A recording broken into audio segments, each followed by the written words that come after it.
Shalom, shalom, shalom. Selamat pagi dan selamat menikmati satu hari baru lagi buat kita. Rabu tanggal 27 Oktober tahun 2021. Terpujilah Tuhan kita yang hidup. Karena dalam anugerahnya Dia telah memberkati tidur malam kita dan membangunkan kita di hari yang luar biasa ini. Baiklah, sebelum kita lebih jauh melakukan semua kegiatan hari ini, marilah kita kembali sama-sama merenungkan firman Tuhan yang akan menjadi pedoman dalam menjalani hari ini. Puji Tuhan, hari ini kita akan melanjutkan pembacaan Alkitab kita satu hari satu pasal. Dari pembacaan kitab 1 Raja-Raja, pasalnya yang kedua, ayat pertama sampai dengan ayat yang ke-46. Doa saya kesetiaan saudara dalam mengikuti pembacaan Alkitab satu hari satu pasal ini akan membuat saudara bertumbuh dan berakar kuat di dalam Tuhan, serta mengalami pembaharuan budi dan karakter yang semakin baik dan serupa dengan Kristus. Judul perenungan kita hari ini, pesan akhir yang menentukan. Dan sebagai pengantar renungan kita, saya akan bacakan untuk kita ayatnya yang pertama. Judul perikopnya, pesan Daud yang terakhir sebelum meninggal. Ketika saat kematian Daud mendekat, ia berpesan kepada Salomo anaknya. Sidang jemaat Tuhan yang saya kasih dalam nama Tuhan Yesus, pesan terakhir dari seseorang yang akan segera meninggal dunia biasanya sangat penting, bukan? Pesan itu bisa keluar dari hasil refleksi diri selama menjalani hidup. Maka nasihat yang keluar berguna untuk mereka yang dipercaya akan meneruskan tugasnya. Salomo sangat beruntung memiliki ayah yang sudah sangat banyak makan asam garam kehidupan.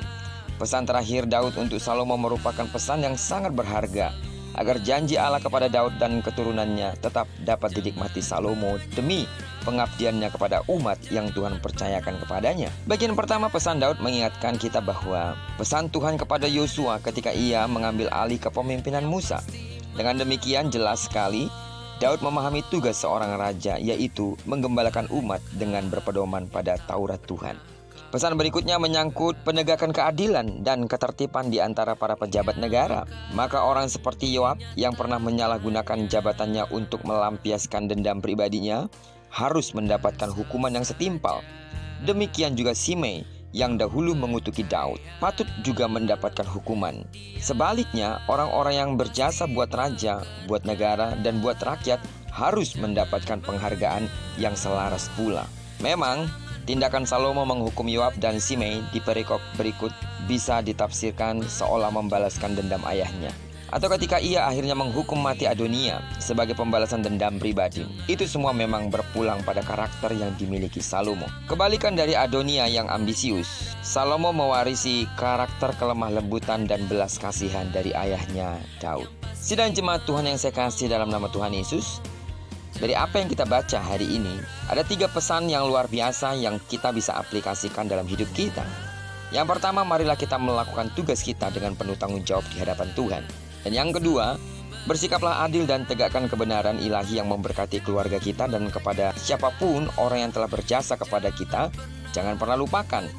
Namun, jika ada kesempatan, mari kita membalasnya dengan penuh kasih, karena mereka telah menolong kita, membantu kita dalam hari-hari kita, mungkin dalam kesusahan kita.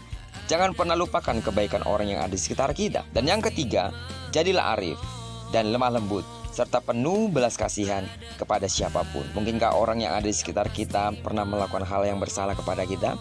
Jadilah arif, penuh dengan belas kasihan, dan hatimu lemah lembut. Ketika kita mungkin diperhadapkan pada seseorang yang bersikap kurang ramah kepada kita, bersikap kurang baik kepada kita, jangan pernah kita membalas kejahatan dengan kejahatan, tapi bersikaplah lemah lembut dan kasihi mereka seperti Kristus telah mengasihi kita. Amin. Kiranya perenungan kita hari ini kembali mengingatkan kita bahwa betapa pentingnya kita melakukan hal-hal yang sebenarnya menjadi bagian dari kehidupan orang yang telah mengenal kasih Kristus. Amin. Lakukan tugas dengan penuh tanggung jawab, adil, dan milikilah belas kasihan kepada siapapun. Diberkatilah kita sepanjang hari ini dan digenapi firman yang berjanji bahwa apa yang dikerjakan tangan kanan dan tangan kiri kita dibuat yang berhasil. Kemanapun kaki kanan, kaki kiri tak melangkah, di sana kemuliaan Tuhan akan dinyatakan. Amin. Diberkatilah kita bersama dengan orang-orang yang kita kasih, serta bersama dengan orang-orang yang kita cintai dimanapun mereka berada. Doaku bagi sidang jemaat Tuhan yang sakit dalam nama Yesus, disembuhkanlah engkau. Bagi sidang jemaat Tuhan yang memiliki pergumulan-pergumulan berat, percayalah, serahkan semua kepada Tuhan. Tidak ada yang mustahil bagi Allah, dan Dia akan melakukan perkara-perkara besar dalam hidupmu selama engkau berserah sepenuhnya kepada rencana Tuhan. Terpujilah nama Tuhan. Shalom.